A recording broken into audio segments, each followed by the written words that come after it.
दोस्तों अभी अभी India versus England test match में ना एक बहुत ही बड़ा कंट्रोवर्शियल डिसीजन लिया गया है। कंट्रोवर्शियल डिसीजन किस लिए? आज तक अगर आपने देखा होगा, कभी भी अंपायर ने अगर रिव्यू लिया है तो अंपायर्स कॉल पे क्या दिया जाता है? आउट दिया जाता है।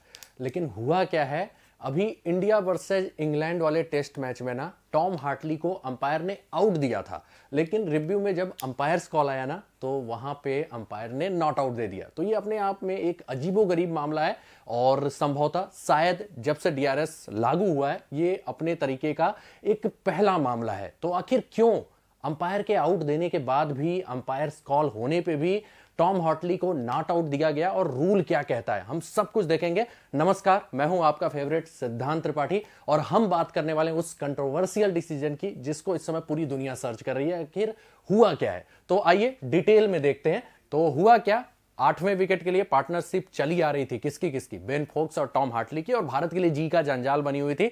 और अश्विन 499 विकेट लेकर बॉलिंग कर रहे थे और बैटिंग कर रहे थे कौन? Tom Hartley. तो टॉम हार्टली भाई, जैसा इंग्लैंड पूरा रिवर्स स्वीप मारने में लगी रहती है, तो उन्होंने भी रिवर्स स्वीप खेलने की कोशिश की। और वहां पे हुआ क्या कि बॉल ने एज लिया और स्लिप के फील्डर ने कैच ले लिया। भारत ने अपील किया, अंपायर ने आउट दे दिया। तो अंपायर्स कॉल यहां पे क्या हुआ, पहले आप ये सोच लीजिए। अंपायर्स कॉल हुआ कि आउट है, तो भाई अब टॉम हार्टली बोले कि नहीं, मैं नॉट आउट हूं। वो मतलब गए अंपायर, मतलब कि क्या किया उन्होंने, रेफरल ले लिया। और रेफरल ले लिया तो ये कहां पे चला गया, रिव्यू ले लिया तो चला गया थर्ड अंपायर के। अब बारी थी थर्ड अंपायर को चेक करने की। जब थर्ड अंपायर ने चेक किया ना तो बॉल यहां से निकल गई, ग्लव्स पे टच नहीं हुई थी, शरीर पे टच हुई थी। तो शरीर पे टच हुई थी तो वहां से बॉल उछली, कैच लिया गया, तो उसका मतलब कोई मामला बनता नहीं है।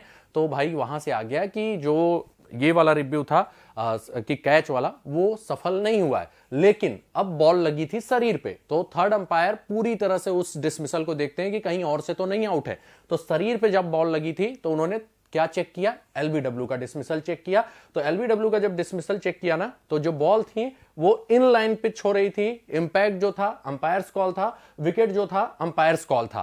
अब ओरिजिनल डिसीजन यहां पे क्या लिखा हुआ आ रहा है, ये आ रहा है नॉट आउट। लेकिन था क्या ओरिजिनल डिसीजन?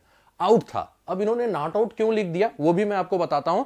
यहां पे सीधे सीधे ना थोड़ा धोखा दिया गया है। अब क्या दिया गया वो भी मैं आपको बताता हूं। तो पहले तो अंपायर्स कॉल ने अगर आउट दिया है और बैट्समैन गया है भाई, रिव्यू लिया है उन्होंने, तो सिंपल सी बात है, इनको अंपायर्स कॉल मानना चाहिए था आउट। तो इन्होंने क्या किया कि अंपायर से पूछा आपके लिए, आपने किस लिए आउट दिया है? तो उन्होंने बोला मैंने कैच के लिए आउट दिया था। तो भाई एलबीडब्ल्यू के लिए तो उन्होंने अभी वो किया ही नहीं, तो वो कैसे मान लेंगे कि नॉट आउट है? और अगर थर्ड अंपायर के मामला गया है, अंपायर ने आउट दिया है, बैट्समैन ने रेफरल दिया है, तो सिंपल सी बात है कि ओरिजिनल डिसीजन हर हाल में वो आउट होना था। वो चाहे कैसे हो, चाहे एलबीडब्ल्यू हो, चाहे कैच के लिए दिया गया हो, उसे आउट माना जाना चाहिए था। इससे पहले हमेशा यही होता है। ये पहला मामला है जहां पे ओरिजिनल डिसीजन को नॉट आउट मान लिया गया, इसलिए कि अंपायर्स ने बोल दिया मैंने कैच के लिए आउट दिया था। भाई उससे एलबीडब्ल्यू का तो अभी पूछा ही नहीं गया, तो उससे पूछना चाहिए था आप एलबीडब्ल्यू के लिए क्या देते। अगर ऐसा नहीं होता तो भारत फिर से रिव्यू लेता। 2 बार भी रिव्यू लिया जा चुका है ऐसे मौकों पे, लेकिन वैसा कुछ मौका ही भारत को नहीं दिया गया। थर्ड अंपायर ने सीधे सीधे अंपायर से पूछा आपने किस लिए आउट दिया है, और उन्होंने बोल दिया मैंने कैच के लिए आउट दिया था। तो उन्होंने बोला कैच तो नहीं है, और इसमें उनका ओरिजिनल डिसीजन नॉट आउट मान लिया। भाई वहां पे अंपायर ने जब सोचा ही नहीं एलबीडब्ल्यू के बारे में, तो आप नॉट आउट कैसे मान सकते हैं? हो सकता है कि अंपायर अगर वो एलबीडब्ल्यू के लिए सोचता, उसे पहले ही लग गया कि भाई ये कैच के लिए आउट है तो कैच आउट दे दिया। अगर एलबीडब्ल्यू के लिए सोचता तो क्या पता वो आउट देता। तो उनका ओरिजिनल डिसीजन प्री जज कर लिया गया कि वो नॉट आउट है। तो ये तो सीधे सीधे भारतीय टीम के साथ नाइंसाफी हुई, और ये पहला मामला है अपने आप में इंटरनेशनल क्रिकेट में जहां पे अंपायर से पूछा गया आपने किस लिए आउट दिया था, और फिर दूसरे जो डिसमिसल से वो आउट हो रहे थे उसको ऑटोमेटिक क्या मान लिया गया, नॉट आउट में, जबकि ऐसा होना नहीं चाहिए था। अगर भाई रेफरल लिया है बैट्समैन ने तो सिंपल सी बात है उसके अपोजिशन में फैसला गया है, उसके अपोजिट साइड फैसला गया है, लेकिन वैसा कुछ नहीं माना गया।